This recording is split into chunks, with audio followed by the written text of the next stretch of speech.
It's the weekly show with David J. Maloney.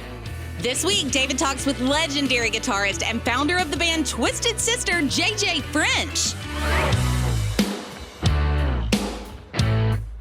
And now, here's your host, David J. Maloney.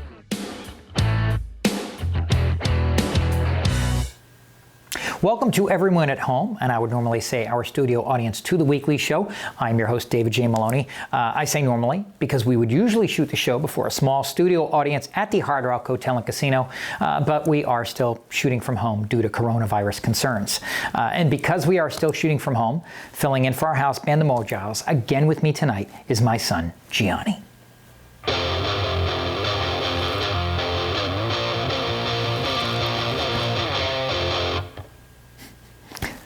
In Cincinnati, custom agents found 44 pounds of cocaine-coated cornflakes, or as Hunter Biden calls it, the breakfast of champions. And if you haven't heard, Art Servy, Detroit's Bozo the Clown, has passed away at the age of 86. Sadly, no one will ever be able to fill his shoes. The History Channel just aired a biography about Senator Ted Kennedy. His brothers, Jack and Bobby, were notorious playboys. But Teddy, he was the real lady killer. Geneticists now say the first person who will live to be 150 years old has already been born. Yeah, his name is Keith Richards. Michael Jackson's son Blanket just turned 19. Sadly, Blanket is facing identity issues. He recently instructed everyone around him to refer to him from here on in as Duvet. Oh, and everyone is making plans for where they will go first when the pandemic ends. When my wife asked where we should go, I romantically pulled out a world map and a dart and handed to her and said, wherever it lands, we'll go. So I'm excited to say our next vacation will be behind a refrigerator. And lastly, scientists are reporting that the Ramapo Fault could eventually cause part of New Jersey to separate into the ocean, which just goes to show that even New Jersey doesn't want to be in New Jersey. On tonight's show, we welcome back the founding member of one of the most popular metal bands of all time. Last week, we had Twisted Sister's founder and guitarist, JJ French, on the show, and he had so many great stories and perspectives to share with us that the interview went long. So we decided to make it a two-parter. The second part of that amusing, fun, and interest-grabbing interview is coming up right after the break. So stay tuned and we'll be right back. G?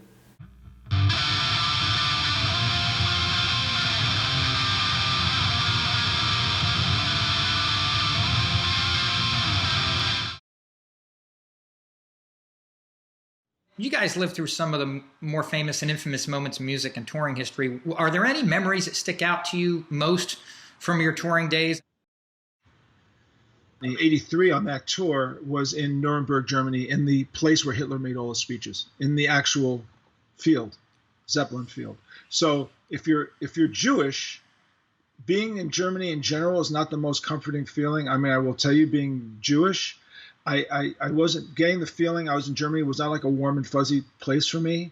But when we got to Nuremberg and we wound up driving into this field, and there was where where the Nuremberg rallies were held, and there was the building that Hitler stood on, and you're standing on stage and you're looking at this building and you realize it's 1983. So just 40 years prior, 1943, Hitler's standing right there, addressing the army right there, because they kept the field intact and they kept the building intact, except the night or the day we played, they sold tickets to the local, people and GIs from the local NATO base. So there was 80,000 drunk people all hanging on that building that you've seen on every newsreel, with Hitler walking out with Goebbels and, Himmler and the whole crew of Nazis. And that's all I know, is that I've seen that newsreel a million times. So having a historical perspective, being Jewish, standing on stage about 100 feet from that building, staring at that building while we're playing, and then having D admonish the audience during It's Only Rock and Roll But I Like It to put the right arm up in the air, right? So when he goes, and I like it, and you got 80,000 people going like that with their right arm in the air, and you're standing on stage watching it, I get chills telling that story, okay? Mendoza, Mark Mendoza's real last name is Glickman. So we're the two Jews in the band. People think Dee Snider's Jewish. He's not. So I walked over to Mark while this was going on, and I said something like, yo, hey, Jew boy, like, we can call each other that. I went, do you believe it? And Mark is like, no, I don't believe it. I mean, it was, I have to tell you, I walked off stage and the promoter, Ozzy Hoppy, said to me, JJ, you a Jew?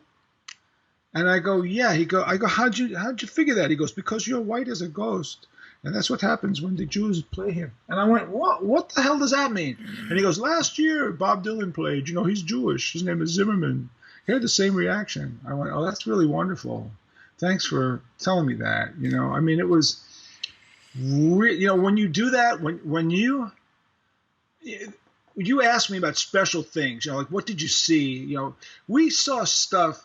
And by the way, it's not the sex, drugs, rock and roll party stuff or whatever. It didn't exist anyway, but it's not those things. It's what I just told you things. It's that kind of stuff, that freaks you out. Now, after the September 11 attack on the World Trade Center, you guys reunited for a fundraiser. I think it was organized by Eddie Trunk to benefit the Widows and Orphans Fund and for the New York City Police and Fire Departments. I mean, what was that like? Not just reuniting, but but such an important cause. Well, it was two things. It was emotional because you can say you're a New York band, but you're not really. But we are. I was born in Manhattan. Eddie was born in the Bronx. AJ was born in Staten Island, and Dee and Mark were born in Queens. I'm sorry, it's New York. Does it get any more New York than that? No, I don't think so. Not one guy. The whole freaking band is from New York. So we all were affected deeply. We all had friends who we knew people who died or knew people who died. Everyone who lived here lived the horror of it. The only thing that was strange was that 2 weeks before 9/11, the documentary Where Are They Now on VH1 came out, and it portrayed us as truly hating each other's guts, which we did. That's why we didn't talk for years. And so I thought the band would never see the light of day after that was broadcast. I mean, it was ironic because that came out Labor Day weekend, and I was in Europe at the time, and I come home, and my friend said, dude, you don't want to see it. You really don't want to see how they portrayed you guys. And so I saw it, and I went, wow. I knew we didn't like each other. I didn't know how much we didn't like each other. So I thought that was the end of the conversation. 9/11 happens. Eddie Trunk calls. And he says, I saw the doc. I know this is ridiculous to even call you, to ask you, but do you think there's any way, because if you guys could get together after that documentary, we'll sell it out. And to the credit of my fellow sisters, they all went, yep. But we didn't do it to promote a record. We didn't do it to promote a video. We didn't do it to promote anything. We just did it to do it. So that's all we did. We did it to do it. And when it was over, it was considered a huge success. We had a lot of fun. And that was the end of it. And I thought, okay, well, that was cool. I grabbed my daughter by the hand, walked out the back door of Hammerstein Ballroom, got a cab uptown, and figured that would be the end of the story. And figured it would be the end. But the word got out to promoters in Europe, and that's what led to the reunion. Promoters kept calling us and offering us more and more money, and we're thinking, really, why? You've never headlined a single show in Europe. All of a sudden, we're headlining over Yes, headlining over Slayer. All of a sudden, like, really? Now, Twisted Sister also toured with Metallica, and they opened for you. What comes to mind when you think about kind of those guys and those shows? I mean, was there a change kind of in the air when they first came on the scene, or not yet? I guess there was, but none of it. I thought Dee and I were like, is anyone going to buy this shit? And that's what we were thinking. And then. So let me be clear. So there's no clickbait that goes into blabbermouth, because I will be the first to acknowledge how unbelievably smart and successful and talented Metallica is. Unbelievable. They have all the respect of mine you can possibly imagine for the fact that they stuck to it. While I didn't get it, on the last show of the tour we did 8 shows of them. We played in Amsterdam, and they were amazing, and they blew us off the stage. So years later, you guys get back together and gave us one of the all-time great Christmas albums, which nobody would think. I mean, you just don't think Twisted Sister Christmas. But so you did a Twisted Christmas. Whose idea was that? And did you guys think it would be as successful as it was? We were sitting around trying to figure out a way to not only not make a new record, but just tank our career so we could call it a day. We've been together 4 years, and what could really just bury it? Is there an idea? Anyone have an idea how we could just bury our reputation completely? And I don't remember if I said, why don't we do a Christmas record called A Twisted Christmas? I don't know if I said it or Dee said it. And Dee goes, Come All Ye Faithfuls, we're not going to take it. And I said, what do you mean? He goes, yeah. He said, one of his guitar players in his previous solo projects, Al, what was his last name? Said something like to Dee, oh, by the way, you know that you stole the melody from Come All Ye Faithful. And he said, what are you talking about? The guy goes, sing it against it, So he sang it against it, and there's some different chord changes, but for the most part, so that's what we did. So we first did Come All Ye Faithful, like we're not going to take it, and we got off on it. It was like, man, wow, what a great idea. So then so what if we do Silver Bells like AC/DC would do it? So if you listen to the songs, every song has a magic about it that relates to a band that we revere. So Deck the Halls, what is it?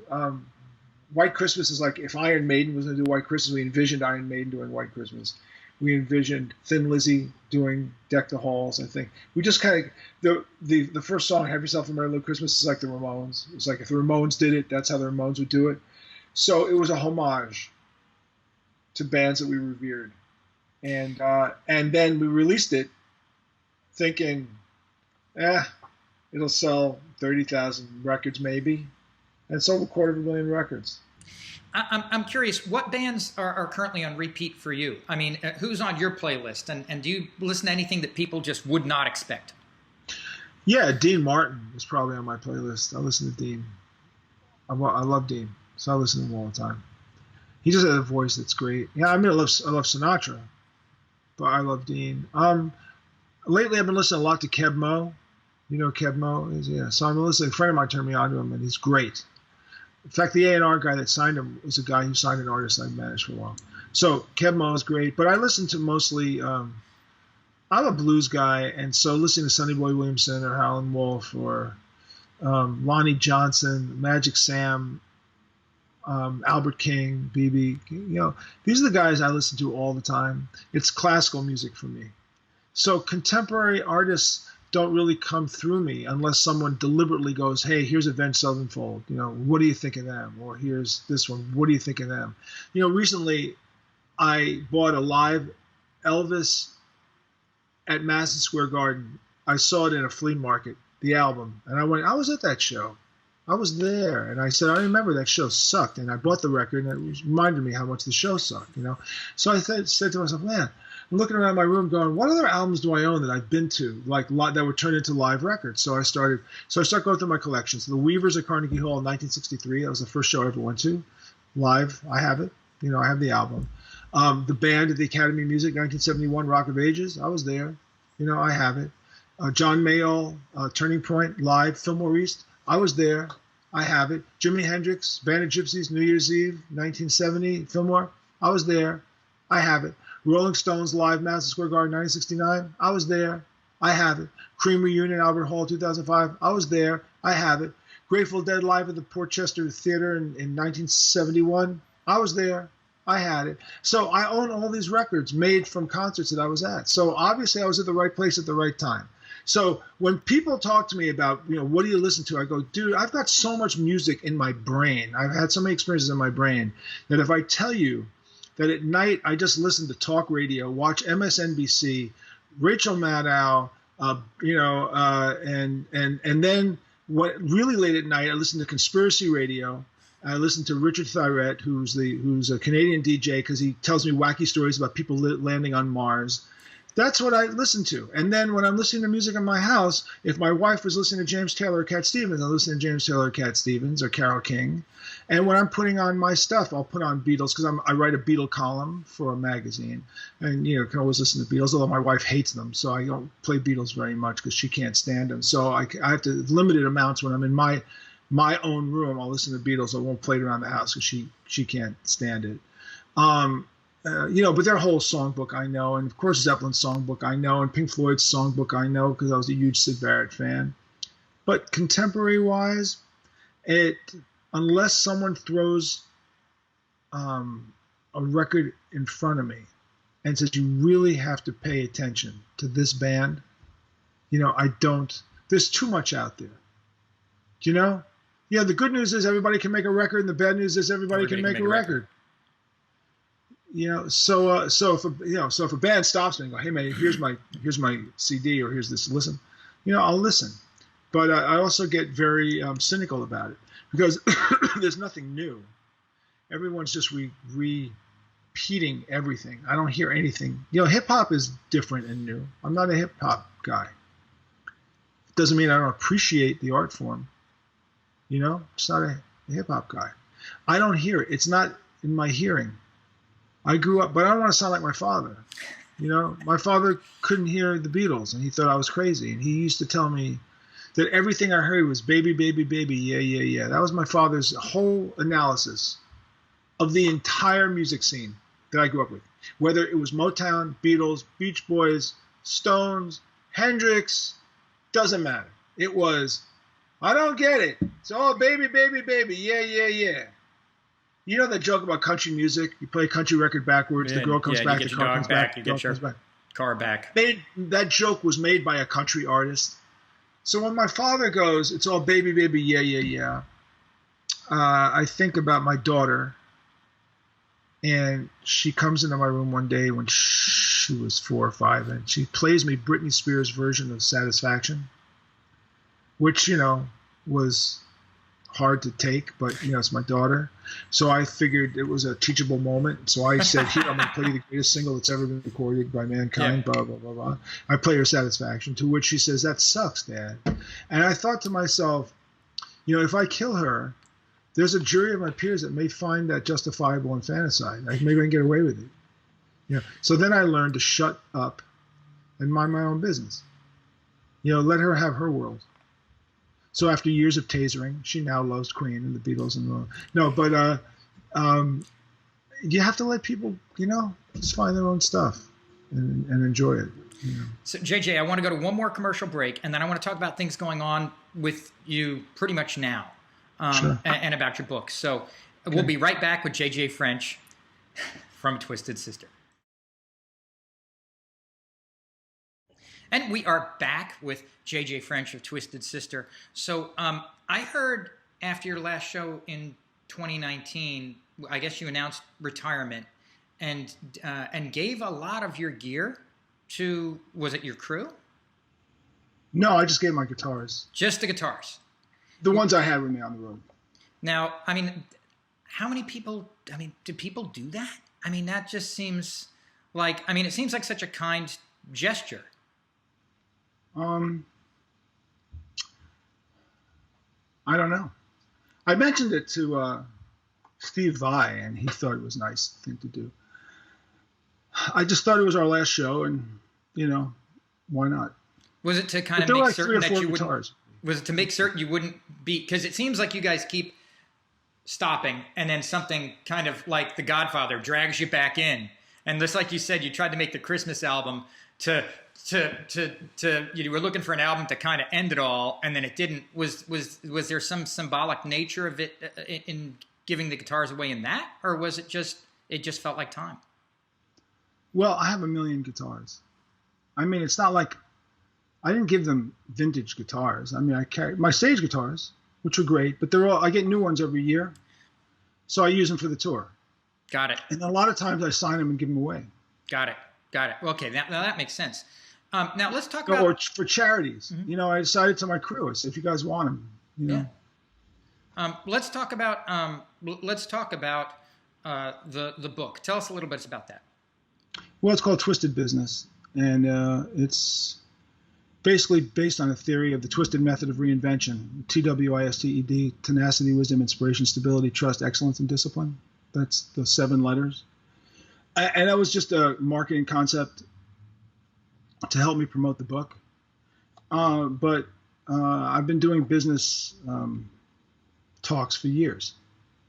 You know, I don't want to call it motivational speaking. I mean, it's just I get called in for business conferences, and people want to know the story because they find it is it's applicable and good for their sales staff, you know, to hear it. Because it's a universal story. It has nothing to do with rock and roll per se.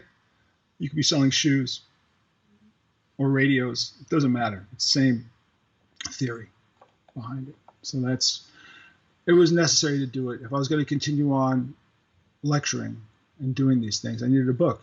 Everyone has a book. Except everyone uses leadership, and I'm thinking enough leadership already. Like, you know, I'm not trying to be a leader. What I'm saying is that the average person needs a reason to succeed and to move forward in anything they do. So overcoming incredible odds to succeed in what you do is what I try to explain. And there's tools that I didn't know I had until I realized I had them. So it wasn't something I learned in business school. It was practical application of general rules of success. That was it. Is this something that people can pick up on Amazon, or do they have to go to a particular website? It will be when it's out on Rosetta Books. It'll be out in late summer, and plus I have my podcast, which is the JJ French Connection, JAYJAY FRENCH, Beyond the Music, which is not just music, but it's a lot of other issues, a lot of subjects. It's good friends of mine that come on my show and talk to me, you know, about their life and their success. I mean, mostly you know who they would be: Rob Halford, Dee Snider, Mike Portnoy, celebrity chefs, artists, producers, managers, and they want to hear stories. And so it's like an inside look at unique stories in the entertainment business as told to me. So they obviously are not telling this to everybody because they're different. So it's stuff you don't hear anywhere else. So the podcast is really fun. I write for Copper Magazine, which is an audio magazine online. That's available through a portal called PS Audio. It's PS, like Peter, Stephen, PS Audio. And Copper is a magazine that's published within the confines of that. And it's an audio column. They let me just riff on anything. Bands I've seen, experiences I've had in the music industry. And then I write a Beatle column for Goldmine called Now We're 64, in which I really can just go off on things that are always Beatle related or related to the period of time around 64. I really appreciate you being on, JJ. I mean, wow. I mean, we've covered so much ground.